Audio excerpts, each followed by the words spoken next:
দুর্গা যখন মহিষাসুর বধ করেন তখন এই মহিষের মস্তকটি কেটে হাতে খড়গ নিয়ে তিনি নৃত্য করতে শুরু করেন এবং নৃত্য করতে করতে এসে তিনি গৌরীকে প্রণাম করেন। সূর্য আদি দেবতা, সূর্যের পূজা বিধান কিন্তু শুধুমাত্র ভারতবর্ষে নয়, আমরা পৃথিবীর নানা প্রান্তে দেখতে পেয়েছি। রাকা এবং সিমিবালি এই দুজন দেবী। আচ্ছা, ঠিক আছে।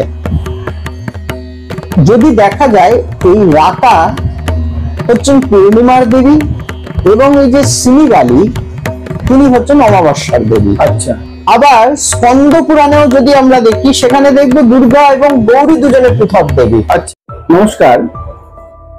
আজকে আমাদের একটি সম্পূর্ণ নতুন পডকাস্ট নিয়ে আমরা আপনাদের সামনে হাজির হয়েছি। আর আজকে আমাদের এই পডকাস্টে আমাদের সঙ্গে উপস্থিত আছেন ভৈরব নির্ভবানন্দজি। তো প্রথমে আপনাকে স্বাগত জানাই আমাদের চ্যানেলে। নমস্কার।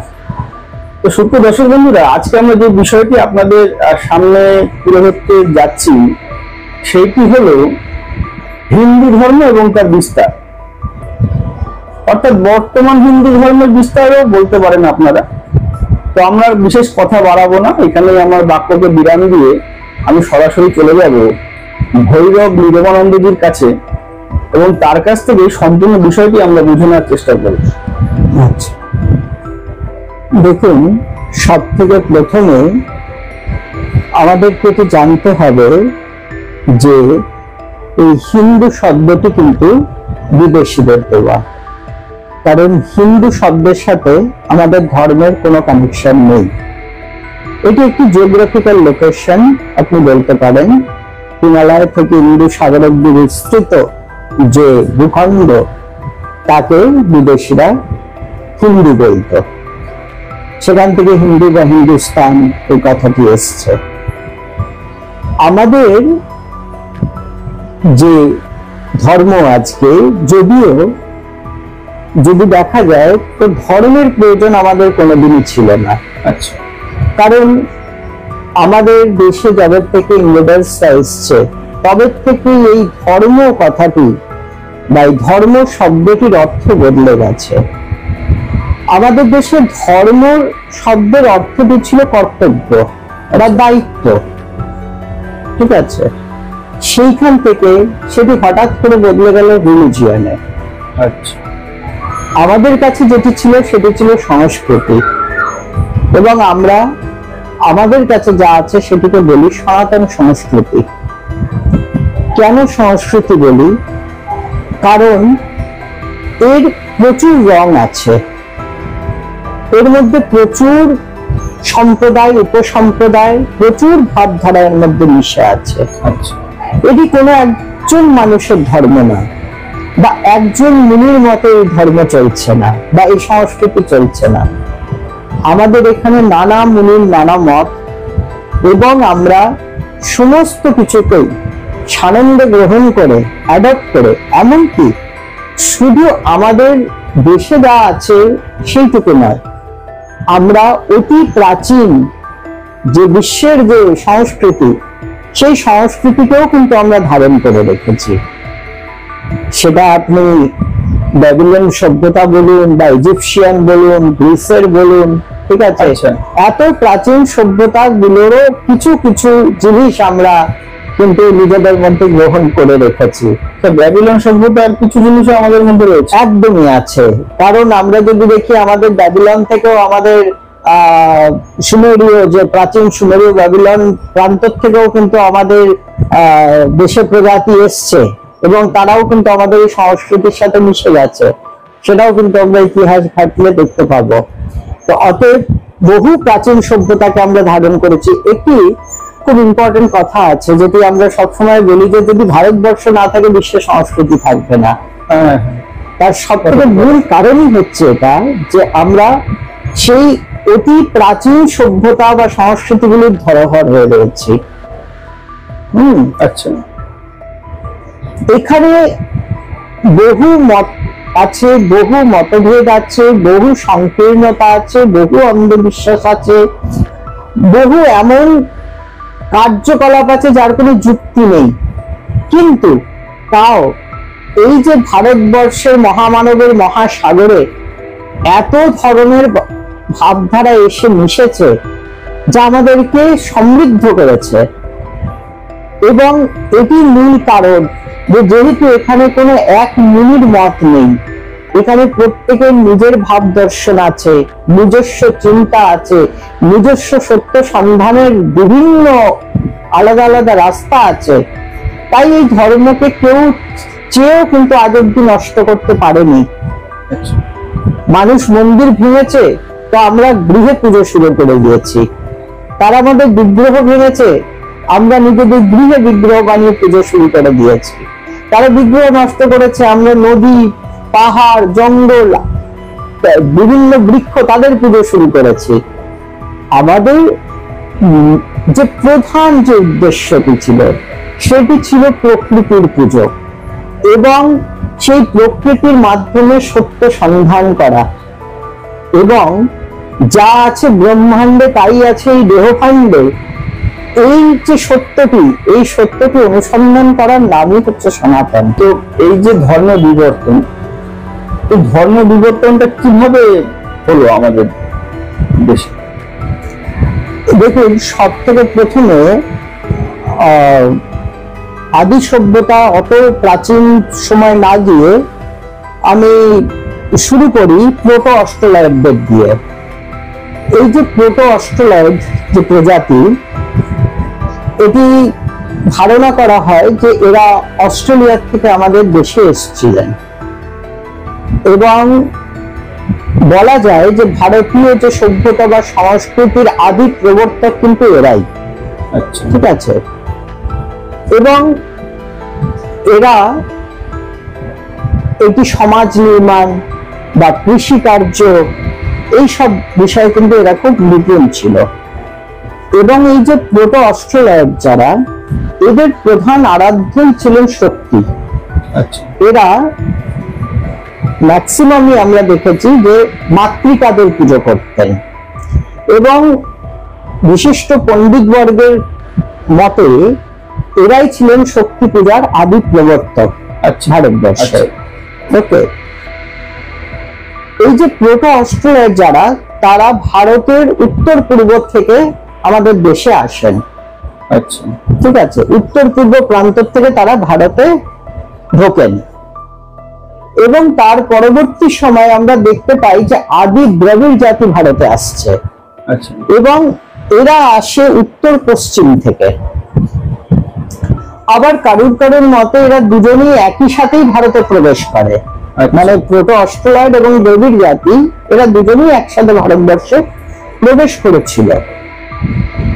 এদের দুজনেরই যে লাইফস্টাইল যদি আমরা দেখি, তো কিছু ভিন্নতা তার মধ্যে আমরা কিন্তু দেখতে পাই। আচ্ছা, কিন্তু আজকে আমাদের যে বিষয়টা সেটা হচ্ছে মেনলি এই পুজো, আচ্ছা, বা যে প্রাচীন রিচুয়াল যেগুলো তারা ফলো করতো, বা শক্তির যে পূজাটা সেটা নিয়ে।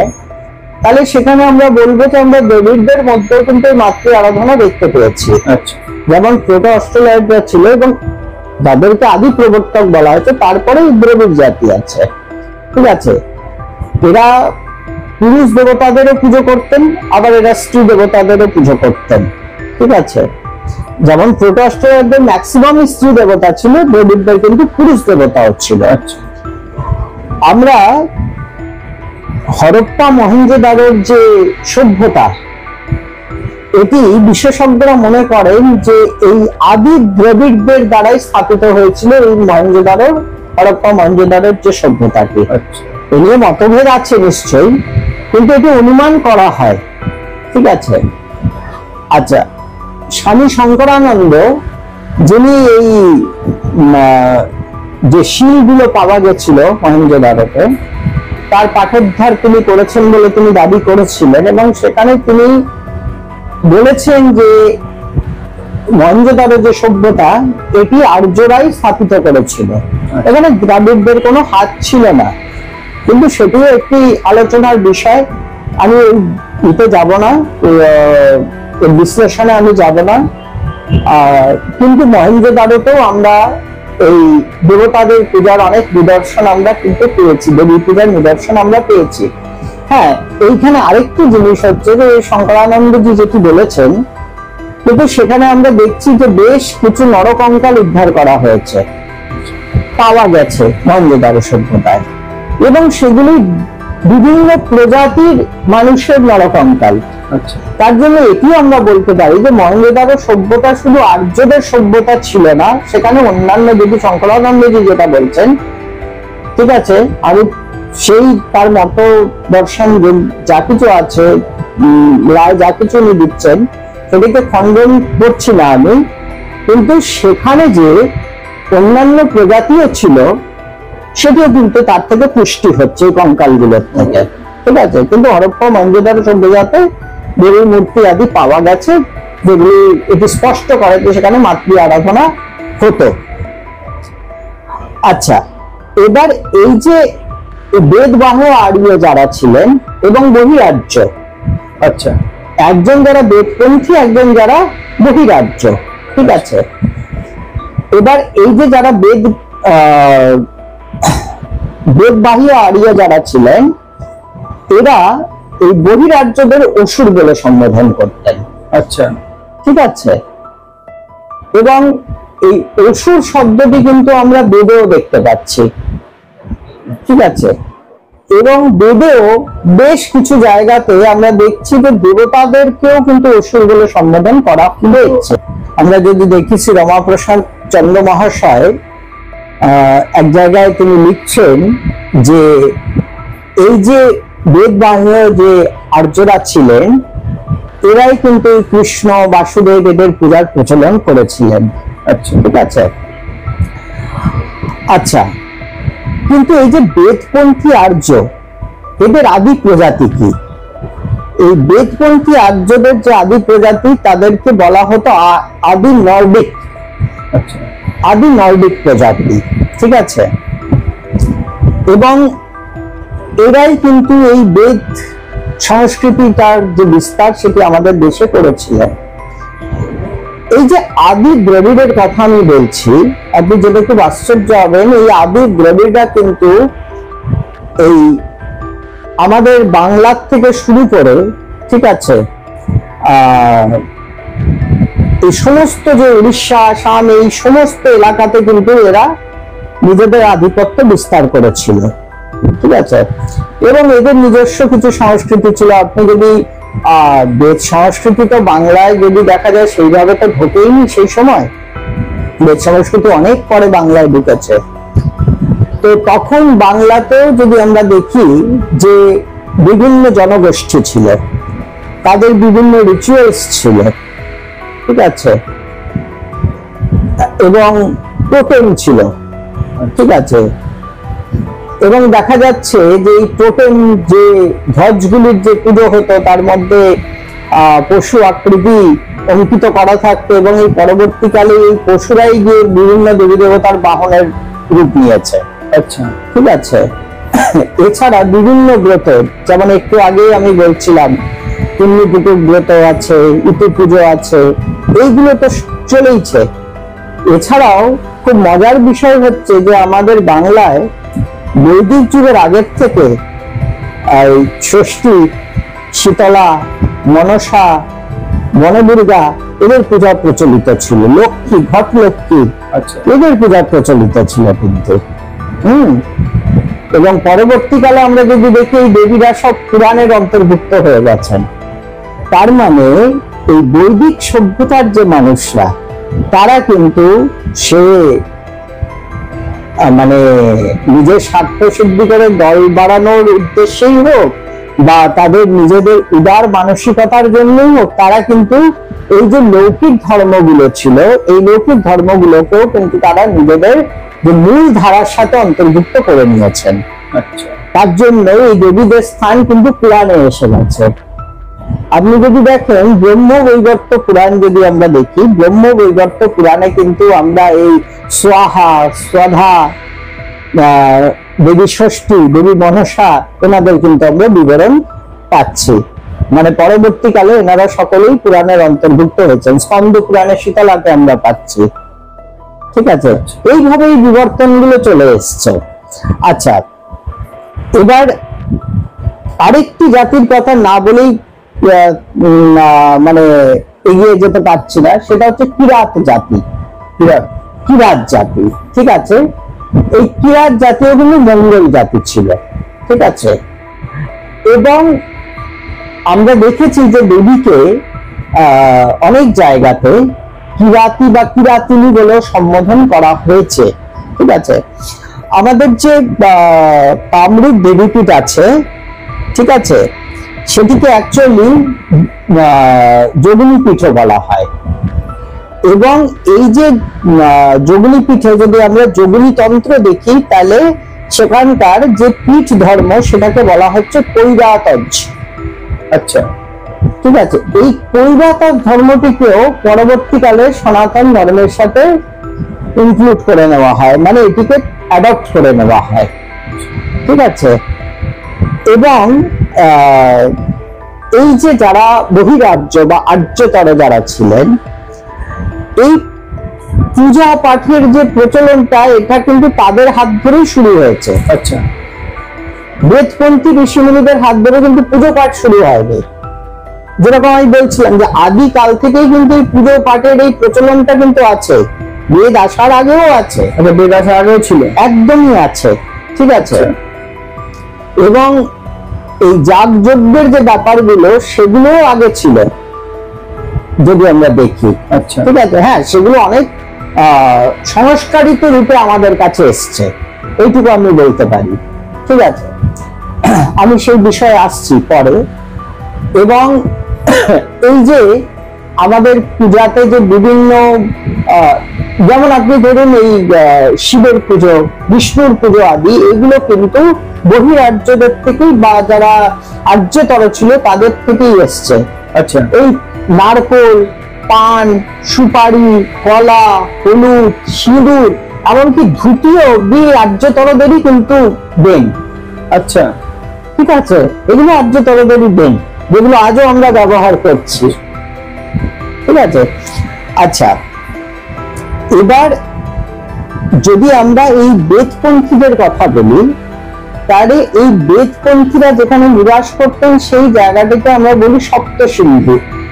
এই সপ্তসিন্ধুর আশেপাশে বেদপন্থীরা কিন্তু তাদের যে বাসস্থান, আদি বাসস্থান ছিল, সেটা ছিল যেমন সিন্ধ, আফগানিস্তান, বলুচিস্তান, এই সব জায়গাগুলো, যেমন শতদ্রু, ঝেলাম, রাবি, চিনার, ঠিক আছে, এই যে নদীগুলি, বিপাশা, হ্যাঁ, সরস্বতী, এই সবের আশেপাশে কিন্তু যারা আর্যপন্থী যারা ছিল, বেদপন্থী যারা ছিলেন, তাদের নিবাস ছিল। পরবর্তীকালে এরা এই গাঙ্গেয় যে ক্ষেত্রগুলি, সেইখানে তারা ধীরে ধীরে আসা শুরু করেন। মানে গঙ্গা যমুনার তীর ধরেও কিন্তু, কারণ আমরা দেখেছি প্রাচীন যত সভ্যতা সব নদীর পাড়েই সব গড়ে উঠেছে, ঠিক সেরকম ভাবেই তারাও কিন্তু অগ্রসর হয় আমাদের যে গাঙ্গেটিক যে ল্যান্ড, তার দিকে, বা যমুনার যে ভূমি, সেই দিকে। কারণ আমরা যদি নদী সূক্ত দেখি, নদী সূক্ততে কিন্তু সেখানে গঙ্গা, যমুনা আদি নদীর স্তুতি করা হয়েছে, ঠিক আছে। এইভাবেই কিন্তু ধর্মটা আমাদের এগিয়েছে, ধীরে ধীরে কালচারটা এগিয়েছে। এবং বিভিন্ন বেদের দেবী দেবতা, অবৈদিক দেবী দেবতা, এরা সব মিলেমিশে কোথাও এক হয়ে গেছেন। আচ্ছা, কিছু কিছু দেবতা এমন আছেন বেদে যাদের নাম আজকে আর শোনাই যায় না, ঠিক আছে, তারা লুপ্ত হয়ে গেছেন। আচ্ছা, ঠিক আছে, যেমন মিত্রর নাম এখন শোনাই যায় না, মিত্র লুপ্ত হয়ে গেছেন, বা তিনি অন্য কোন দেবতার সঙ্গে মিশে গেছেন, এইভাবে এসেছে জিনিসটা। তো আপনারই একটি বক্তব্য আমি শুনেছিলাম, যেখানে আপনি বলছেন যে এই দুর্গা দেবীর মধ্যে সমস্ত বৈদিক এবং অবৈদিক দেবদেবী একত্রে বিলীন হয়ে গেছে। তো সেই বিষয়টা যদি আপনি তুলে আমাদেরকে বুঝিয়ে বলেন। বাঙালির প্রাণের উৎসব দুর্গা উৎসব, ঠিক আছে। এবার এই যে দুর্গা পূজা, আজ যে রূপে আমরা দুর্গাকে দেখছি, হ্যাঁ, এই কথাটি একদমই ঠিক। এটি আমি বারংবার বলি যে দুর্গার পূজা মানে হচ্ছে একাধারে সকল বৈদিক এবং অবৈদিক দেবী দেবতার পূজা। কারণ আমার মনে হয় যে দুর্গা হচ্ছেন সকল দেবদেবী স্বরূপিণী, এবং এই কথাটি খুব প্রচলিত যে যেখানে দুর্গার পূজা হয় সেখানে অন্য কোনো দেবী দেবতার পূজার প্রয়োজন আর পড়ে না। যে গৃহে দুর্গার পুজো হচ্ছে সেখানে কিন্তু অন্য কোনো পুজো না করলেও চলে। কেন? কারণ তিনি একাধারে সকল দেবী দেবতাকে কিন্তু রিপ্রেজেন্ট করছেন। যদি আমি শাস্ত্রগত যুক্তি দিয়ে বিষয়টিকে বুঝতে চাই তাহলে আমি দেখব যে সকল দেবতারা গিয়ে দুর্গাতে মিশে গেছেন, বা কোথাও দেবী এনাদের সকলকে আত্মসাৎ করেছেন, বা এনারা সকলে দেবীর অন্তর্ভুক্ত হয়ে পড়েছেন। তাহলে বেদ থেকে প্রথমে শুরু করি। দেখুন, বেদের যিনি প্রথম যাকে খুব দেবী, যাকে খুব ইম্পর্টেন্স দেওয়া হয়েছে, তিনি হচ্ছেন দেবী অদিতি। অদিতি, ঠিক আছে। অদিতির নাম ঋগ্বে, আমরা যদি ঋগ্বেদে দেখি ৮০ থেকেও বেশি বার নেওয়া হয়েছে, এবং এই দেবী অদিতিকে কিন্তু জগতের স্থিতিকারিণীও বলা হয়েছে, এবং তিনি সকল দেবদেবীর জননী। তিনি মহারাজ দক্ষের প্রজাপতি, দক্ষের কন্যা, ঠিক আছে, এবং আদিত্যের জননী। তার জন্য তিনি এই যে মাতৃ নামের সাথে যে সন্তানের নাম যুক্ত হচ্ছে, এটা এখান থেকে এসছে যে অদিতির সন্তান হচ্ছে আদিত্য আর দিতির সন্তান হচ্ছে দৈত্য। আচ্ছা, ঠিক আছে। তো এবং আমরা বেদে ইষ্টি যাগের যে কথাটি আমরা শুনতে পাই, সেখানেও আমরা দেখছি যে সেখানে অদিতির নামে, ঠিক আছে, আহুতি দেওয়ার বিধান রয়েছে, যেখানে বলা হচ্ছে যে অদিতির যে আহুতি সেটি হবে চরু দিয়ে এবং বাকিদের রাজ্য দিয়ে। আচ্ছা, ঠিক আছে। তো অদিতিকে এবার যেহেতু তিনি জগতের স্থিতিকারিণী, মানে তিনি জগৎকে ধারণ করছেন, তিনি জগৎকে নিয়ন্ত্রণ করছেন, অতএব এখানেও কিন্তু আমরা সেই জগদ্ধাত্রীর একটি আদি রূপ কিন্তু আমরা অদিতির মধ্যে দেখতে পাচ্ছি। ঠিক আছে। এবং এখানে বলা হচ্ছে যে তিনি ভবসাগর পার করান, তিনি তরণী। তো সেখানে আমরা দুর্গাকেও দেখতে পাচ্ছি তিনি ভবসাগর পার করান। হ্যাঁ, তো বহু এরকম উদাহরণ আছে। তিনি স্বর্গের আরাধিতা, তিনি স্বর্গে পূজিতা হন। হ্যাঁ, তিনি আমাদেরকে জীবন যাত্রায় এবং আমাদের জীবন যুদ্ধে তিনি আমাদের সহায়তা করেন, তিনি শত্রু নাশ করেন। এই ধরনের বহু মন্তব্য কিন্তু অদিতি সম্বন্ধে সেখানে করা হয়েছে। আচ্ছা, এবং আমরা দেখতে পাচ্ছি যে পরবর্তীকালে যে অদিতিকে যেভাবে তার গৌরব ঘোষণা করা হয়েছে বেদে, ঠিক সমস্ত গুণই কিন্তু আমরা দুর্গার মধ্যে দেখতে পাচ্ছি পরবর্তী সময়। তাহলে অদিতি কোথাও গিয়ে দুর্গাতে যে রূপান্তরিত হয়ে গেছেন সেটি আমরা বেদের থেকে পাচ্ছি। এরপরে আমরা যদি দেখি, বিশেষ যদি বেদের যদি দেবতাদের নাম নেওয়া হয়, তাহলে আমরা এখানে দেখব ঋষি অম্ভীমের কন্যা হচ্ছেন বাক। ঠিক আছে। আমরা দুটি সূক্ত পাই এখানে, একটি হচ্ছে রাত্রি সূক্ত, একটি হচ্ছে দেবী সূক্ত। রাত্রি সূক্তের কথা আগে বলি, তারপরে আমি বাকের কথায় আসছি। এই রাত্রি সূক্ততে যেভাবে রাত্রি দেবীর বন্দনা করা হয়েছে, শ্রীমৎস্বামী অভেদানন্দজি মহারাজ সেই সূক্তটিকে বলেছেন কালীর আদিরূপ। আচ্ছা, যে রাত্রি দেবী হচ্ছেন কালীর আদিরূপ।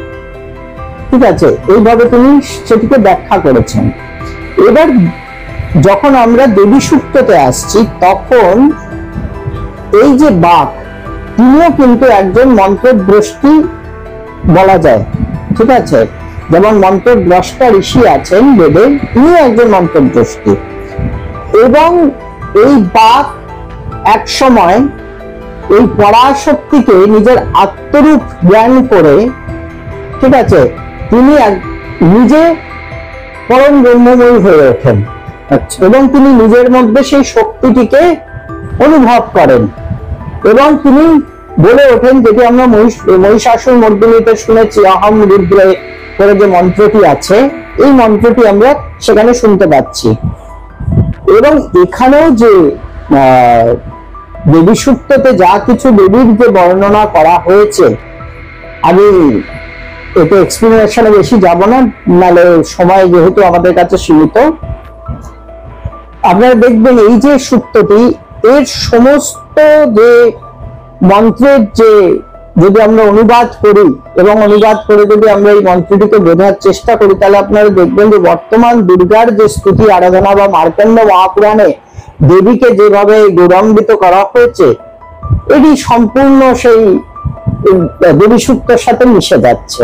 আচ্ছা, ঠিক আছে, তাহলে এই বাক দিয়ে কোথাও দেবীর সাথে মিশে গেছেন, আবার রাত্রি দেবী কালী রূপে কোথাও দেবীর সাথে মিশে গেছেন।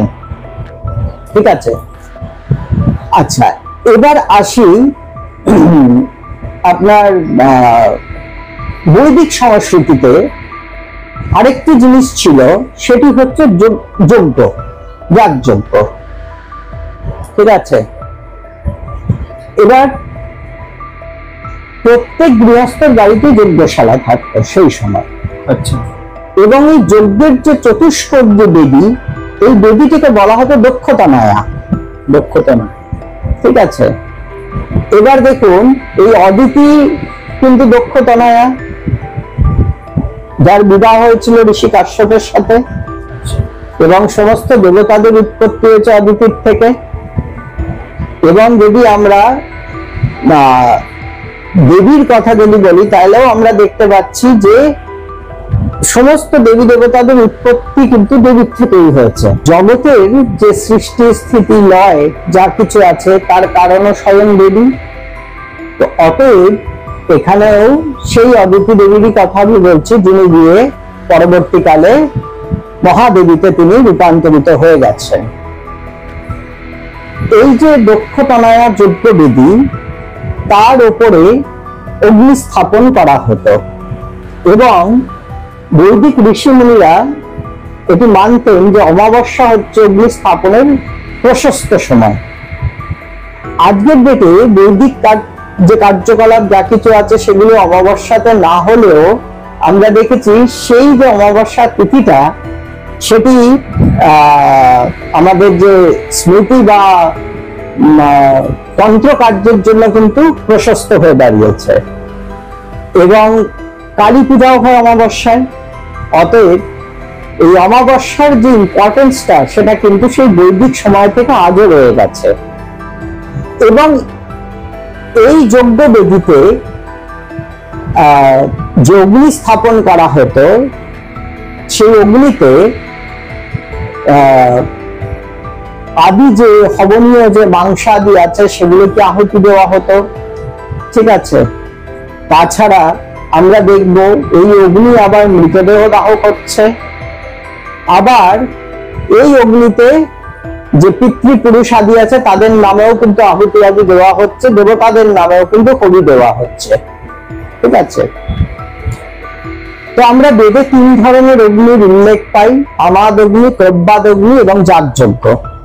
ঠিক আছে, আমাদ অগ্নিতে মাংসাদি আহুতি দেওয়া হতো, যাগযজ্ঞে দেবতাদের উদ্দেশ্যে আহুতি দেওয়া হতো, এবং এই প্রব্বাদ অগ্নি শ্মশানে মৃতদেহ দাহ করত। ঠিক আছে, এবং এইখান থেকেই কিন্তু এই যে কালীর যে শ্মশানবাসিনী এবং এই যে অগ্নির যে সপ্ত জিহ্বা বিস্তার করে সমস্ত আহুতি বা সবকিছু গ্রহণ করছেন, সেইখান থেকেই কিন্তু আমরা এই কালীর তত্ত্বটি কিন্তু খুঁজে পাচ্ছি, যে অগ্নি কোথাও গিয়ে কালীতে, মানে কালীর অন্তর্ভুক্ত হয়ে পড়েছেন। এবং পরবর্তীকালে অগ্নি দুর্গাতেও অন্তর্ভুক্ত হয়েছেন।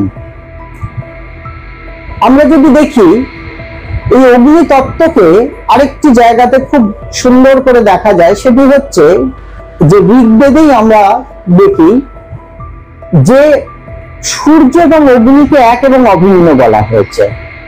কারণ সূর্য একটি অগ্নির গোলা, এবং অগ্নি যেভাবে প্রকাশ বিস্তার করেন একটি স্থানে, সূর্য সারা জগতে প্রকাশ বিস্তার করছেন। অগ্নির যে বর্ণ, সেই বর্ণ আমরা দেবীর গাত্রেও দেখতে পাই, আমরা সেই বর্ণ বিরিঞ্চির গাত্রেও দেখতে পাই। কেন বিরিঞ্চির গাত্রে দেখতে পাই? কারণ তিনি তো সৃষ্টি করছেন, তো দেবীও তো সৃষ্টিকারিণী, তিনি স্থিতিও কারিণী। তিনি আবার দেখো মেন যে জিনিসটা, তিনি সূর্য রূপে, তিনি কিন্তু রবি ধর্মে তিনি কিন্তু সৃষ্টি করছেন, চন্দ্র ধর্মে পালন করছেন, আর তিনি অগ্নি ধর্মে কিন্তু দগ্ধ করছেন বা আহুতি গ্রহণ করছেন। এবং আমরা জানি যে এই অগ্নি হচ্ছে সকল দেবতার প্রতিনিধি, এবং অগ্নিকেই বেদে সকল দেবতার স্বরূপ বলা হয়েছে। কারণ আমরা দেখি যে যখন আমরা হবনাদি করি, যজ্ঞাদি যখন আমরা করি, আমরা যে দেবতার পূজা হচ্ছে তার নামে অগ্নির নামকরণ করি, তাহলে সেইখানে কিন্তু অগ্নি সেই দেবতার প্রতিনিধি হয়ে গেলেন। আচ্ছা, এবং সেই অগ্নিতে শুধু সেই দেবতার নয়, বাকি সকল দেবতারা সেখানেই কিন্তু হবি গ্রহণ করেন। সে অগ্নি কিন্তু সেই হব্য বাহনে সেই হবি গ্রহণ করছেন সকল দেবতাদের জন্য। তো সেই যে অগ্নির যে ধর্ম, সেটি কিন্তু সেই সময় থেকে কিন্তু চলে এসেছে। তাহলে এই যে অগ্নি দেবীতে গিয়ে মিশে গেছেন, এটা কিন্তু এখানেও প্রমাণ হয়ে যায়। এবার আমরা যদি আরেক জায়গায় দেখি, আমরা যদি তৈত্তরীয় আরণ্যকে দেখি, যেখানে সর্বপ্রথম দুর্গার নাম উঠে এসেছে, সেইখানেও কিন্তু দেবীকে বলা হচ্ছে অগ্নিবর্ণা। আচ্ছা, এবং তিনি নিজের তপস্যা দ্বারা জ্যোতির্ময়ী হয়েছেন, এবং তিনি বৈরোচিনী। এবার বেদে যদি আমরা বিরোচন শব্দটি দেখি, তাহলে বিরোচন শব্দের অর্থ হচ্ছে সূর্য বা অগ্নি। আচ্ছা, তাহলে এখানে দেবীকে যখন বৈরোচিনী বলা হচ্ছে, তার মানে দেবী হচ্ছেন সূর্য বা অগ্নির কন্যা। তাহলে অগ্নি এবং সূর্যের সাথে দেবীর একটি নিবিড় সম্পর্ক আমরা এখানে দেখতে পাচ্ছি। এবারে আমি এখানে আরেকটি বিষয় আপনাকে বলতে চাইব, সেটি হচ্ছে আমরা আরেকজন দেবীর নাম খুঁজে পাই ইতিহাসে, তিনি হচ্ছেন দেবী মারিচি। ঠিক আছে, এবার এই যে দেবী মারিচি, তিনি সপ্ত শুকর যুক্ত একটি রথে আরোহণ করে রয়েছেন। আচ্ছা, এবং তার যে রথটি, ঠিক আছে, সেই রথটি অগ্নি সমূহ দ্বারা পরিবৃত হয়ে রয়েছে। ঠিক, এবং দেখা যাচ্ছে এখানে এই যে সূর্যকেও কিন্তু এখানে বলা হচ্ছে মরিচিমালি। সূর্যের আরেক নাম হচ্ছে মরিচিমালি। আচ্ছা, তাহলে এই সূর্যের স্ত্রীরূপ কল্পনাতে যে মারিচি দেবী উঠে এসছেন, ঠিক আছে, সেটাও কিন্তু বলা যায়। আবার এই মারিচি দেবী, মারিচি কিন্তু আবার আমরা বৌদ্ধদের দেবী হিসাবে কিন্তু দেখতে পাচ্ছি, এবং তিনি বৈরোচন কুলের একজন প্রধান দেবী। আবার সেই কিন্তু বৈরোচন নামটি উঠে আসছে, যেখান থেকে আমরা অগ্নি বা সূর্যের ব্যাখ্যা করেছি, তাই না? তো এইভাবে জিনিসটা গেছে কোথাও, ঠিক আছে। এবার আমরা দেখতে পাবো যে এই যে হেমন্ত সময়, যে সংক্রান্তিতে, হেমন্ত সংক্রান্তিতে কিন্তু ঋতু পুজোটা হয়ে থাকে, ঋতু পুজো। এবং এই যে দেবী মারিচি, ইনি কিন্তু হেমন্ত ঋতুর দেবী। আচ্ছা, তাহলে কি সুন্দর একটা সংযোগ এখানে বসছে দেবীর সঙ্গে, তাই না? আচ্ছা, আবার ওইদিকে দেবীকে বলা হচ্ছে তিনি অগ্নিবর্ণা। আবার যদি দেখা যায় দেবীর যদি আমরা গাত্রবর্ণ দেখি, সেটিও অগ্নিবর্ণ গাত্রবর্ণ। যদি আজকে জগদ্ধাত্রী, অন্নপূর্ণা, দুর্গা এদের আমরা দেখেছি বা চণ্ডী, তাদের গাত্রবর্ণ হচ্ছে লাল, অগ্নির সম। ঠিক আছে, তাহলে সেখানেও একটি সম্পর্ক জুড়ে যাচ্ছে দেবীর সাথে অগ্নির। ঠিক আছে, আচ্ছা এবার যদি সূর্যের কথা বলা হয়, যেহেতু সূর্য এবং অগ্নি এক এবং অভেদ, যেটা বেদ বলছে, ঠিক আছে, ঋগ্বেদেই আছে উল্লেখ, তাহলে এবার সূর্যের সাথে কিভাবে সম্পর্ক হচ্ছে সেটাও দেখা যাক। দেখুন, সূর্য আদি দেবতা, সূর্যের পূজা বিধান কিন্তু শুধুমাত্র ভারতবর্ষে নয়, আমরা পৃথিবীর নানা প্রান্তে দেখতে পেয়েছি। প্রাচীনকালে অন্যান্য নামে কিন্তু পূজা হয়েছে। এবার এই সূর্য জগতের কিন্তু প্রকাশ, সূর্য যদি না থাকে তাহলে জগৎ কিন্তু চলবে না। কারণ সূর্য কারণেই কিন্তু কৃষি হচ্ছে, সূর্যের কারণেই দিন রাত হচ্ছে, সূর্যের কারণেই আর্দ্রতা জন্মাচ্ছে, সূর্যের কারণেই বর্ষা হচ্ছে। তাহলে সমস্ত কিছুর কারণ হচ্ছেন সূর্য।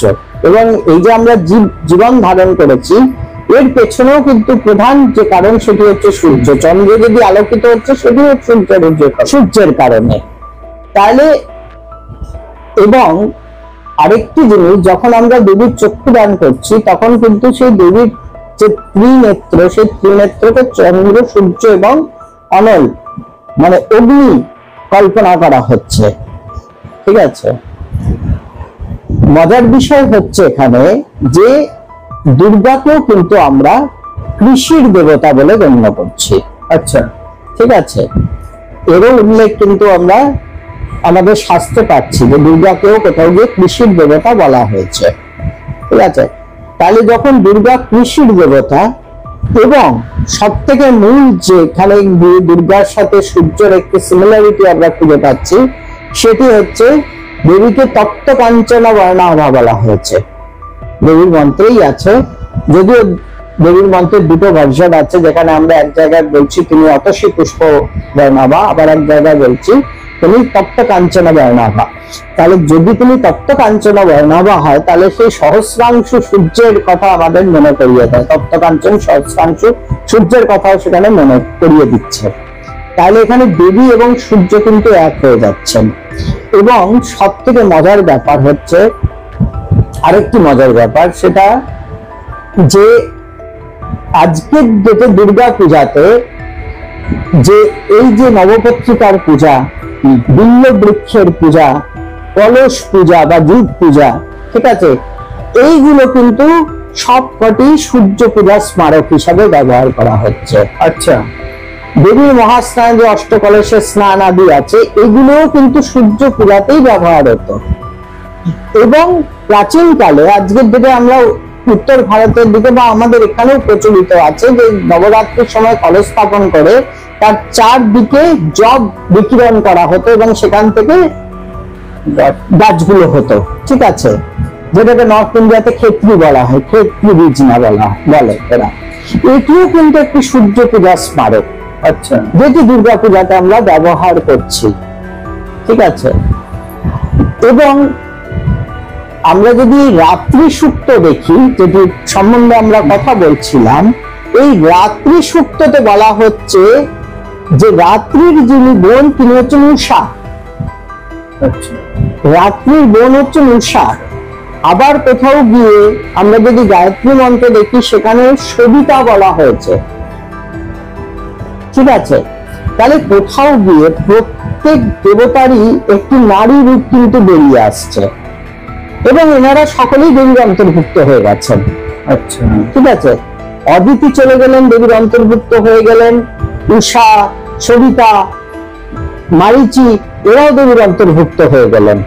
ঠিক আছে, সূর্যর সমস্ত যে কলা, ঠিক আছে, অগ্নির যে কলা, এই সমস্ত কিন্তু দেবীর মধ্যে চলে গেল। দেবী এগুলোকে আত্মসাৎ করে নিলেন বা এরা দেবীর অন্তর্ভুক্ত হয়ে গেলেন। ঠিক আছে, তো সেখান থেকে সূর্য চলে গেলেন। এবার আসি চন্দ্রতে। ঠিক আছে, চন্দ্রকে বলা হচ্ছে সোম এখানে। ঠিক আছে, এবং সোম খুব যদি আমরা আমাদের শাস্ত্র দেখি তাহলে সোম খুব একটি ইম্পর্টেন্ট বিষয় এখানে। আমরা শিবকে দেখেছি, আমরা শিবকে কি বলি? আমরা শিবকে সোমেশ্বর বলি, আমরা সোমনাথ বলি, ঠিক আছে। বেদ কোথাও কোথাও ইন্দ্রকেও সোমপতি বলেছে। আচ্ছা, ঠিক আছে। এবার এই যে সোম, এই সোমের একটি খুব সুন্দর গল্প আছে, ওটিতে আমি আসছি। তার আগে আমি একটুখানি চলে যাই, এই বাকের কথা বলেছিলাম, এই বাকের একটু পরবর্তী ভার্সনে চলে যাচ্ছি। আমরা পরবর্তীকালে দেখতে পাচ্ছি যে বেদে আরো 3 জন দেবী। আচ্ছা, একজন হচ্ছেন ইলা, একজন হচ্ছেন ভারতী, আরেকজন হচ্ছেন সরস্বতী। এবং এই ইলা এবং ভারতীকে সরস্বতীর নিত্য সহচরী বলা হয়েছে। এবং এই ইলা, ভারতী এবং সরস্বতী 3 জনেই কিন্তু বন্ধুরূপ।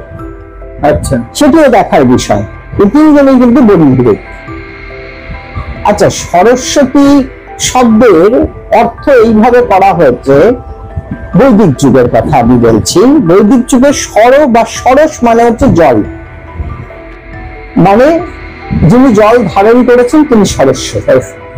কিন্তু উপনিষদের সময় আমরা দেখছি এই সরস শব্দের অর্থ হয়ে যাচ্ছে প্রকাশ, মানে যিনি প্রকাশ যুক্তা তিনি সরস্বতী। ঠিক আছে। আচ্ছা, অদিতি শব্দের অর্থ যেখানে করা হয়েছে সেখানে এটি বলা হয়েছে যে যাকে খণ্ডন করা যায় না। আচ্ছা, যাকে খণ্ডন করা যায় না, নদিতি, অদিতি। ঠিক আছে। তার মানে সত্যকে যেমন খণ্ডন করা যায় না, ঠিক অদিতিকেও খণ্ডন করা যায় না। তাই সেই সত্য সন্ধানের যে জিনিসটা সেটা কিন্তু এখানেও চলে এসছে। আবার এই সত্য জিনিসটা কিন্তু চলে গেছে বাক সত্যর দিকে। বাক প্লাস সত্য, বাক সত্য, বাক সত্য।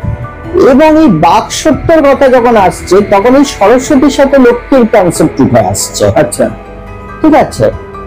আচ্ছা, আরো বৈদিক 2-3 জন দেবীর কথা না বলে এখানে থাকতে পারছি না। সেটা হচ্ছে রাকা এবং সিমিরালি, এই 2 জন দেবী। আচ্ছা, ঠিক আছে।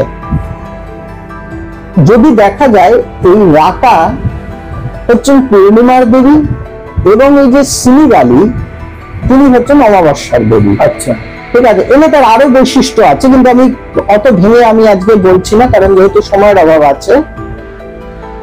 এবং এই 2 জনে কোথাও গিয়ে লক্ষ্মী এবং সরস্বতীকে মিশে গেছেন পরবর্তী সময়। ঠিক আছে।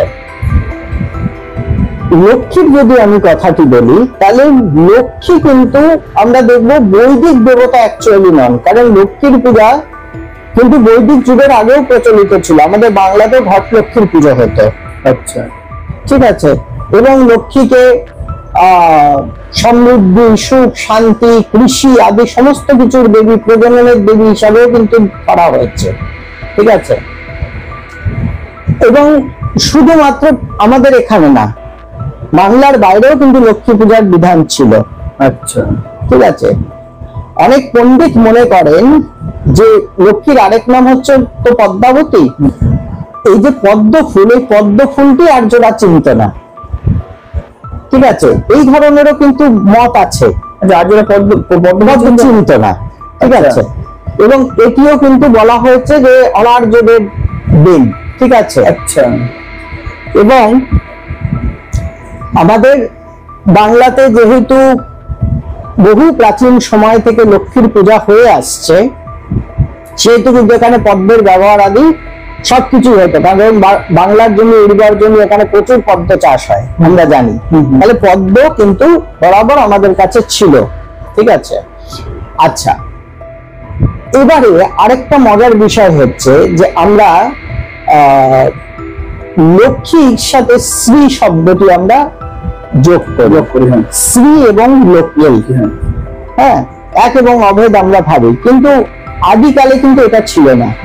আদিকালে শ্রী একজন আলাদা দেবী ছিলেন, লক্ষ্মী আরেকজন আলাদা দেবী ছিলেন। আচ্ছা, ঠিক আছে। পরবর্তীকালে এই দুজনে গিয়ে এক হয়ে গেছেন। কারণ শাস্ত্রে কোথাও কোথাও দেখা যায় শ্রী এবং লক্ষ্মী দুজনে আদিত্যর পত্নী। আচ্ছা, ঠিক আছে, আদিত্যর পত্নী। আদিত্যর পত্নী। আচ্ছা, ঠিক আছে।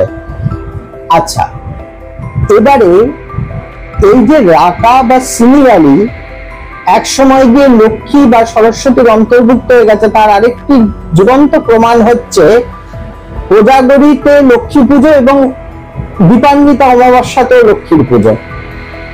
একটি হচ্ছে পূর্ণিমাতে, একটি হচ্ছে অমাবস্যাতে। তাহলে রাকা এবং সিমিলালি কোথাও না কোথাও গিয়ে এদের যে ভাবমূর্তিটি সেটি লক্ষ্মীর মধ্যে ঢুকে যাচ্ছে। ঠিক আছে। আচ্ছা, সরস্বতী এবং লক্ষ্মী এই দুজনের কোথাও গিয়ে মিশেছে। আচ্ছা, ঠিক আছে। সরস্বতীকে কোথাও বলা হয়েছে সর্পরাজ্ঞী। ঠিক আছে, সরস্বতীকে যদি সর্পরাজ্ঞী বলা হয় তাহলে সর্প হচ্ছে উর্বরতা এবং প্রজননের প্রতীক। আচ্ছা, ঠিক আছে। এই উর্বরতা এবং প্রজননের যে প্রতীক সেটি আমরা লক্ষ্মীর মধ্যে দেখতে পাচ্ছি। মাতৃরূপ মানেই হচ্ছে প্রজনন হবে এবং উর্বরতা। যেহেতু লক্ষ্মীও নিজের কৃষির দেবী, সেহেতু সেখানে তার উর্বর যে স্বভাব সেটি সেখানে রিফ্লেক্ট হচ্ছে। এবং এই লক্ষ্মী এবং সরস্বতী বা শ্রী বা সরস্বতী যে এক হয়ে গেছে তার একটি বিশিষ্ট প্রমাণ হচ্ছে শ্রী পঞ্চমী। শ্রী পঞ্চমী, মাঘ মাসের শুক্লা পঞ্চমীকে শ্রী পঞ্চমী বলা হয়। এবং আজও আমরা লক্ষ্য করি যে কোথাও কোথাও লক্ষ্মী এবং সরস্বতীর পুজো একত্রে হয়। ঠিক আছে, তাহলে লক্ষ্মী এবং সরস্বতী কিন্তু এক এবং অভেদ, সেটা কিন্তু পৃথক নন কেউ। আচ্ছা, আচ্ছা, ঠিক আছে। আবার কোথাও কোথাও যদি আমরা দেখি, ধরুন আমি যদি কালিদাসের মহাকাব্য দেখি, ঠিক আছে, সেখানে আমরা দেখতে পাবো যে গৌরী, উমা এবং কালী এই তিনজন কিন্তু পৃথক দেবী। তিনজন পৃথক পৃথক দেবী। আচ্ছা, আবার স্কন্দ পুরাণেও যদি আমরা দেখি সেখানে দেখবো দুর্গা এবং গৌরী দুজনে পৃথক দেবী। আচ্ছা, ঠিক আছে, কিন্তু সময়ের বিবর্তনে এরা সকলেই এক হয়ে গেছে। এই স্কন্দ পুরাণের গল্পটি বলি, তারপর আরেকটি শতপথ ব্রাহ্মণে আরেকটি সরস্বতীর বিষয়ে একটি গল্প আছে, সোম নিয়ে একটি গল্প আছে, সেটাও বলবো, কারণ সোমের বিষয়টা রয়ে গেছিল, সেটা বলছি। স্কন্দ পুরাণে বলা হচ্ছে যে দুর্গা যখন মহিষাসুর বধ করেন তখন এই মহিষের মস্তকটি কেটে হাতে খড়গ নিয়ে তিনি নৃত্য করতে শুরু করেন এবং নৃত্য করতে করতে এসে তিনি গৌরীকে প্রণাম করেন। দুর্গা, হ্যাঁ। আচ্ছা, তখন দেবী গৌরী বলেন দুর্গাকে যে হে দেবী, তুমি তো জগৎ পাবনি, ঠিক আছে, এই মহিষের যে মস্তকটি তুমি এখন এটিকে ত্যাগ করো। আচ্ছা, ঠিক আছে, কিন্তু কিছুতেই দেবীর হাত থেকে মহিষের মাথা ছাড়ছিল না। তখন গৌতমের উপদেশে দেবী কি করলেন, খড়গাঘাতে একটি খড়গকুণ্ড তৈরি করলেন। আচ্ছা, এবং তাতে তিনি স্নান করলেন। আচ্ছা, স্নান করার পরে কিন্তু সেই মুন্ডটি তার হাত থেকে খসলো, তাই কিন্তু খসেনি। আচ্ছা, তাহলে এইখানে দেখা যাচ্ছে যে দুর্গা এবং গৌরী দুজনে পৃথক। ঠিক আছে। আবার কালিদাসের মহাকাব্যতে দেখা যাচ্ছে যে শিব গৌরী তথা উমাকে বিবাহ করতে গেছেন। ঠিক আছে, গৌরী তথা উমা দুজনকে। আচ্ছা, দুজনকে, একজনকে নয়। আচ্ছা, হ্যাঁ, এটাও একটি ইন্টারেস্টিং বিষয়। আচ্ছা, এবার সোমের এই শতপথ ব্রাহ্মণে যে আছে, ঐতরীয় ব্রাহ্মণেও বোধহয় আছে, এটি আমার ঠিক মনে পড়ছে না, কিন্তু শতপথ ব্রাহ্মণ এই ধরনের একটি গল্প আছে। সেটি হচ্ছে যে একবার ব্রহ্ম হত্যার কারণে ইন্দ্র সোমপানের অধিকার হারান। আচ্ছা, এবং এই সোমের অভাবে, ঠিক আছে, ইন্দ্র দুর্বল হয়ে পড়েন বা নিবীর্য হয়ে পড়েন। আচ্ছা, তো দেবতারা তো খুব সমস্যায় পড়েন, ইন্দ্র যেহেতু দুর্বল হয়ে পড়ছেন, কারণ ইন্দ্রকে অনেক দেবতা বলা হয়েছে, তিনি শত্রু সংহার করেন, অসুর নিধন করেন, তাহলে ইন্দ্র যদি দুর্বল হয়ে পড়েন তাহলে তো দেবতাদের উপরে মহা বিপদ আসবে। কারণ যদি আমরা বেদের হিসাবেই দেখি তাহলে দেবতাদের সংখ্যা কম, অসুরের সংখ্যা অনেক বেশি। আচ্ছা, ঠিক আছে। তখন এরা অশ্বিনী কুমার দয়ের কাছে যান এবং অশ্বিনী কুমার দয়ের কাছে গিয়ে এরা প্রার্থনা করেন যে আপনারা তো ব্রহ্ম ভিষক, ভিষক মানে হচ্ছে চিকিৎসক বা বৈদ্য, তা আপনারা তো ব্রহ্ম ভিষক, তা আপনারা ইন্দ্রকে সুস্থ করে দিন। তখন অশ্বিনী কুমার দয় বলেন যে আমাদেরকে বলি দিতে হবে, তবে সুস্থ করব। তখন দেবতারা বলেন যে ঠিক আছে, আপনাদের কাছে আমরা ছাদ বলিদান করব। পরবর্তীকালে এনারা যান সরস্বতীর কাছে এবং সরস্বতীকে গিয়ে বলেন যে আপনিও তো ভিষক, তো আপনি ইন্দ্রকে সুস্থ করে দিন। তো সরস্বতীও বলে যে আমার কাছে আগে বলি প্রদান করতে হবে, পশু বলি দিতে হবে, তবেই আমি ইন্দ্রকে সুস্থ করব। তো তখন দেবতারা বলেন যে ঠিক আছে, আমরা আপনার সামনে মেষ বলিদান করব। এবং তারপরে অশ্বিনী কুমার এবং সরস্বতী মিলে ইন্দ্রকে সুস্থ করে তোলেন। তাহলে এখানে সরস্বতী কিন্তু ভিষক হয়ে গেলেন। আচ্ছা, এবার সোমের গল্পটাতে আসি। এখানে বলা হচ্ছে যে এই সোম যাগের জন্য তো সোম দরকার, কিন্তু দেবতাদের কাছে সোম ছিল না। এই সোম থাকতো গন্ধর্বদের কাছে। আচ্ছা, এবং দেবতাদের সেটা ক্রয় করে আনতে হতো। ঠিক আছে, এবং সেটি সহজলভ্য ছিল না। তখন দেবতাদের সহায়তা করতে আসেন সরস্বতী। আচ্ছা, এবং সরস্বতী বলেন যে দেবতারা, যারা গন্ধর্ব, তারা স্ত্রীতে আসক্ত, অতএব তোমরা আমাকে মূল্য স্বরূপ দিয়ে সোম সংগ্রহ করে নিয়ে আসো সেখান থেকে। হ্যাঁ, তো সেই সময় দেবতারা পড়লেন মহা মুশকিলে, কারণ সোমও তাদের দরকার আর সরস্বতীকেও তারা ছাড়তে পারবেন না। তখন সরস্বতী বললেন যে তোমরা যখনই আমাকে ডাকবে আমি তোমাদের কাছে চলে আসব। তখন তারা সরস্বতীকে গন্ধর্বদের কাছে নিয়ে গেলেন এবং সরস্বতীকে যে রূপে গন্ধর্বদের কাছে নিয়ে গেলেন সেই রূপটিকে বলা হয় মহতী নগ্ন রূপ ধারিণী। আচ্ছা, ঠিক আছে, সরস্বতীর নগ্ন রূপ। ঠিক আছে, এবং সরস্বতীকে পেয়ে গন্ধর্বরা দেবতাদের সোম দিয়ে দেন। এবং কেউ কেউ মনে করেন যে এই সরস্বতীর এই নগ্ন রূপই কালীর যে আধুনিক যে রূপ এসছে তার আদি রূপ। আচ্ছা, মজার ব্যাপার হচ্ছে কালীকেও কিন্তু অনিরুদ্ধা সরস্বতী বলা হয়েছে। ঠিক আছে, আচ্ছা, এবারে চলে আসি আরেকজন প্রধান দেবতা, তিনি আচ্ছা রুদ্র। প্রধান দেবতা হচ্ছেন রুদ্র। বেদে কিন্তু রুদ্রকে অগ্নি স্বরূপ বলা হয়েছে, কারণ অগ্নি, রুদ্র হচ্ছেন ঊর্জা, তাহলে তিনি অগ্নি কিন্তু সেখানে। ঠিক আছে, তাহলে রুদ্র এবং অগ্নি এক। সমস্ত দেবতাদের প্রতিনিধি হচ্ছেন অগ্নি, আবার সূর্য এবং অগ্নি এক। ঠিক আছে, এবার আসি ইন্দ্রতে। ইন্দ্র রণের দেবতা, ইন্দ্র কৃষির দেবতা, ইন্দ্র বর্ষণ করেন, ইন্দ্র প্রজা পালন করছেন। অতএব সেখানে দেখা যাচ্ছে সূর্যের যে গুণ তা ইন্দ্রের মধ্যে বিদ্যমান। অতএব ইন্দ্র, অগ্নি, সূর্য এনারা সকলেই এক। বেদের যদি আমি পুরো কনসেপ্টটা তুলি তাহলে এক। এবার আসি বিষ্ণুতে। বেদে কিন্তু সূর্য এবং বিষ্ণুকে একই বলা হয়েছে। আচ্ছা, যিনি সূর্য তিনি বিষ্ণু।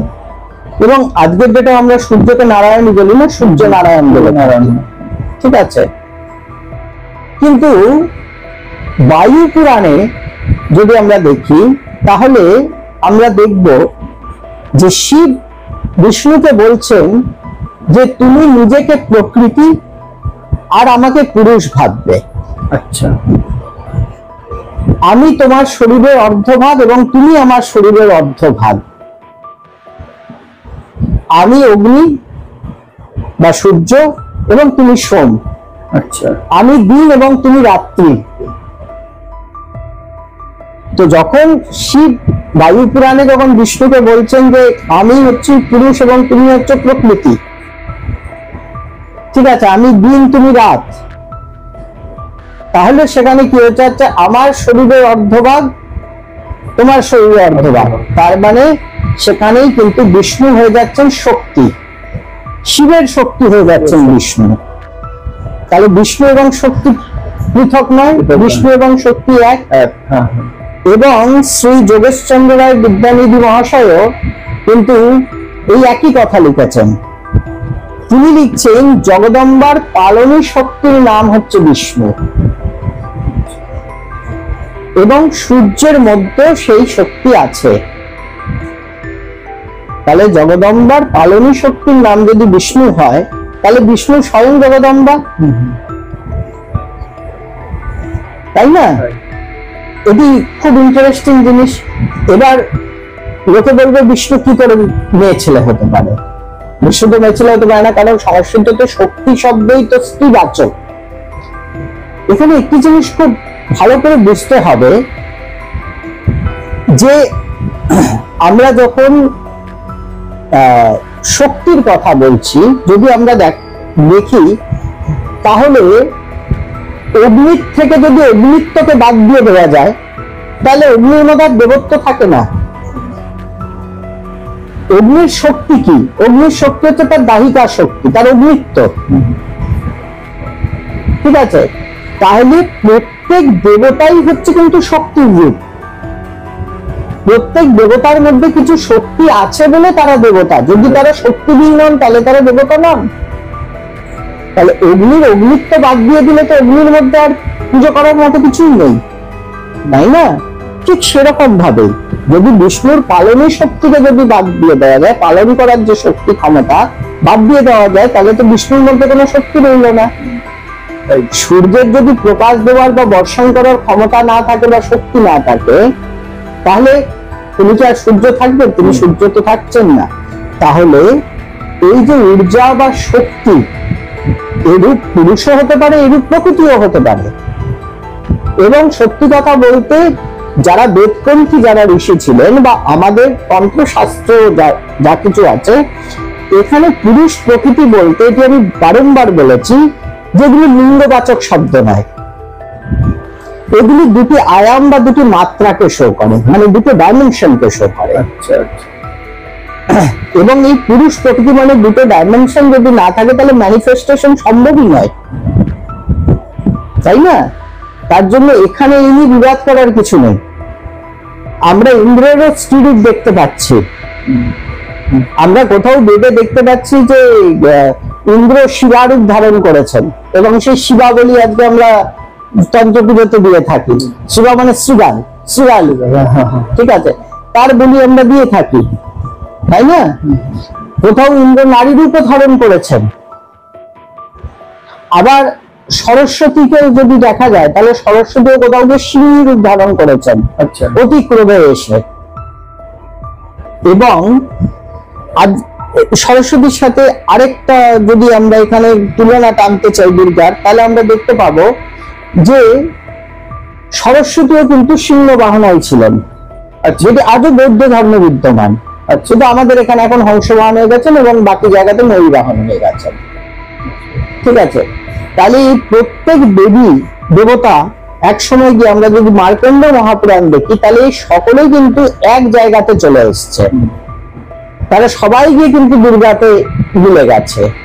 লক্ষ্মী, সরস্বতী, এনারা দুর্গার পরিবারের দুই সদস্য হতে পারেন, কিন্তু এরা দুর্গারই দুজন প্রতিরূপ।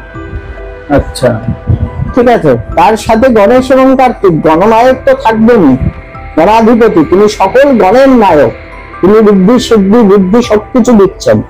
সৌর্য বীর্যের প্রতীক হচ্ছেন কার্তিকেয়, তো দুর্গার সাথে সৌর্য বীর্য তো থাকবেই। ধন সম্পদ রয়েছে, বিদ্যা বুদ্ধি সমস্ত কিছু রয়েছে। তো সব কিছু যদি আমরা দেখতে পাই, তাহলে দুর্গা হচ্ছে একটি পূর্ণ বিগ্রহ সকল দেবী দেবতার। তাহলে ইন্দ্র বলো, অগ্নি বলো, বায়ু বলো, রুদ্র বলো, সরস্বতী বলো, লক্ষ্মী বলো, সব জায়গাতে এসেছেন। এবং কোথাও গিয়ে সরস্বতীকে ভদ্রকালী বলা হয়েছে, ভদ্রকাল্যই নম নিত্যং সরস্বত্যই নম নম আমরা বলেছি। আবার দুর্গার মন্ত্রতে দুর্গাকে ভদ্রকালী বলা হয়েছে। এনারা কেউ কিন্তু আলাদা নয়, কেউ কিন্তু পৃথক নয়, সবই এক। আবার আমি কিছুক্ষণ আগে আপনাকে একটা কথা বলছিলাম, সেটা হচ্ছে যে আমরা গৌতমীয় কল্পে একটি জিনিস দেখতে পাচ্ছি। গৌতমীয় কল্পে বলা হচ্ছে যিনি কৃষ্ণ তিনি দুর্গা, যিনি দুর্গা তিনি কৃষ্ণ। যে এদের মধ্যে ভেদ দর্শন করে সে সংসার থেকে মুক্ত হতে পারে না। আচ্ছা, ঠিক আছে। আবার নারদ পঞ্চরাত্রে বলা হচ্ছে যে কৃষ্ণ পরাকান্তা যিনি তিনি এক, তিনি দুর্গা, তিনি মহাবিষ্ণু স্বরূপিণী পরমা শক্তি। তাহলে এইখানে কিন্তু সেই কৃষ্ণ এবং দুর্গাকেও কিন্তু অভেদ বলা হলো। এবং পরবর্তীকালে আমরা গিয়ে দেখছি এই যে দশ মহাবিদ্যা, এর উৎপত্তি হচ্ছে কিন্তু সেই দুর্গার থেকেই। মার্কণ্ড মহাপুরাণে দুর্গাকেই মহালক্ষ্মী বলা হয়েছে, মহাসরস্বতী বলা হয়েছে, মহাকালী বলা হয়েছে, তাই না? আবার মহালক্ষ্মীর সাথে কানেকশন কিভাবে হলো? যখন দেবতাদের সমস্ত তেজ এক জায়গায় হলো, তার মধ্যে থেকে একটি নারী মূর্তি প্রকাশ পেল, তো তিনিও ত্রিগুণা মহালক্ষ্মী। আচ্ছা। আবার বলা হচ্ছে যে তিনি মহালক্ষ্মী রূপে তিনি মহিষ নিধন করেছেন। ঠিক আছে। আমরা যদি দু তিনটে মন্ত্র দেখি, যেমন মেধে সরস্বতী বড়ে ভূতি লাভ্রবি কামশ্রীয়তে তং প্রসিদ্ধেশ নারায়ণী নমস্তুতে, বা লক্ষ্মী লজ্জে মহাবিদ্যে স্বদ্ধে পৃষ্ঠে স্বধে ধ্রুবে মহারাত্রি মহামায় নারায়ণী নমস্তুতে, বা এই ধরনের যে মন্ত্র, এগুলোতে রাত্রি দেবীর কথা সেখানে হয়ে যাচ্ছে, মেধার কথা সেখানে এসে যাচ্ছে, তাই না? তাহলে দুর্গা কিন্তু একটি পরিপূর্ণতা আমরা দুর্গা পুজোতে দেখতে পাচ্ছি। যে এটি একটি মহাপুজো শুধু এই জন্য নয় যে পুজোর 4টি অঙ্গ এখানে আমরা পালন করছি, মহাস্নান, মহাপুজো, বলিদান এবং হোম, এটা কিন্তু শুধু নয়। দুর্গা পূজা হচ্ছে প্রজাদের যে সুখ শান্তি স্বাচ্ছন্দ্য অন্ন আদি সমস্ত কিছু। দুর্গা পূজা হচ্ছে প্রকৃতিকে শান্ত রাখার জন্য। দুর্গা পূজা হচ্ছে চাষবাস, কৃষি, ফলন, উৎপাদন এইসব বৃদ্ধি করার জন্য। দক্ষিণ ভারতে তো দুর্গাকে শিল্পের দেবী বলা হয়েছে। আচ্ছা, ঠিক আছে, যন্ত্রপাতির দেবী বলা হয়েছে। দেখবেন এই বিজয়া দশমীর দিনকে সবাই নিজের গাড়িতে মালা পরায়, গাড়ির পূজা করে। ঠিক আছে। তো দুর্গা সমৃদ্ধি, বিদ্যা, বুদ্ধি যা কিছু আছে, ঐশ্বর্য সবকিছুরই দেবী। সমস্ত দেবতার আধার হচ্ছেন দুর্গা। তাহলে দুর্গা পূজা করলে তার সাথে আপনি রুদ্রের পুজো হয়ে যাচ্ছে, তার সাথে বিষ্ণুর পুজো হয়ে যাচ্ছে, তার সাথে সূর্যের পুজো হয়ে যাচ্ছে, চন্দ্রমার পুজো হয়ে যাচ্ছে, তার সাথে যত গ্রহ নক্ষত্র যা কিছু আছে, লৌকিক যত দেবী আছে সবার পুজো হয়ে যাচ্ছে। সে মনসা হোক, শীতলা হোক, যে কেউ হোক, সকলের পূজা হয়ে যাচ্ছে। কারণ যখন সরস্বতীকে সর্পরাজ্ঞী বলা হচ্ছে, তাদের সর্পরাজ্ঞী তো মনসাও। মনসাও তো প্রজননের দেবী। জ্ঞান, বুদ্ধি, ঐশ্বর্য, ধনাদি যা কিছু দিচ্ছেন সেটা মনসাও দিচ্ছেন। তো বিষয়টা হচ্ছে ওটাই যে আমরা কি করি, আমরা ব্রহ্ম ভেদ করতে শুরু করে দিই। আমরা তত্ত্বগুলোটাকে বোঝার চেষ্টা করি না, এই তত্ত্বগুলোকে আমরা বোঝার চেষ্টা করি না। তার জন্য আমরা অবান্তর মন্তব্য করি, আমরা শাস্ত্র ঘাঁটি না, একটু আমরা শাস্ত্র নিয়ে চর্চা করি না। আমরা যে ব্রহ্ম এক এবং অভেদ এই জিনিসটি বোঝার চেষ্টা করি না। ব্রহ্মের পুরুষ রূপে হতে পারে, ব্রহ্মের স্ত্রী রূপে হতে পারে, কেউ ছোট নয়, কেউ বড় নয়। তাই জন্য তো সাধক কবি লিখেছেন না, এক ব্রহ্ম দ্বিধা ভেবে মন আমার হয়েছে পাজি। তবে যাই হোক, এই দুর্গা পূজা মহাপূজা, এবং আমি আবার করে সেই জিনিসটি রিপিট করব, যদি আপনি আমাকে প্রশ্নটি করেছেন, যে দুর্গা পূজা হচ্ছে বৈদিক অবৈদিক সকল দেবমণ্ডলের পূজা একাধারে। সুপ্রদর্শক বন্ধুরা, তো আজকের এপিসোড আমরা এখানে শেষ করছি। আপনাদের যদি ভিডিওটি ভালো লেগে থাকে তবে অবশ্যই চ্যানেলটিকে সাবস্ক্রাইব করুন, ভিডিওটিকে লাইক করুন এবং শেয়ারের মাধ্যমে আপনাদের আত্মীয় স্বজন, বন্ধু বান্ধব, পরিচিতদের মধ্যে ছড়িয়ে দিয়ে তাদেরকেও এই ভিডিওটি দেখার এবং জানার সুযোগ করে দিন। তো আজকের মতো এই পর্যন্তই। দেখা হবে আবার আগামী ভিডিওতে নতুন কোনো বিষয় নিয়ে। নমস্কার। নমস্কার।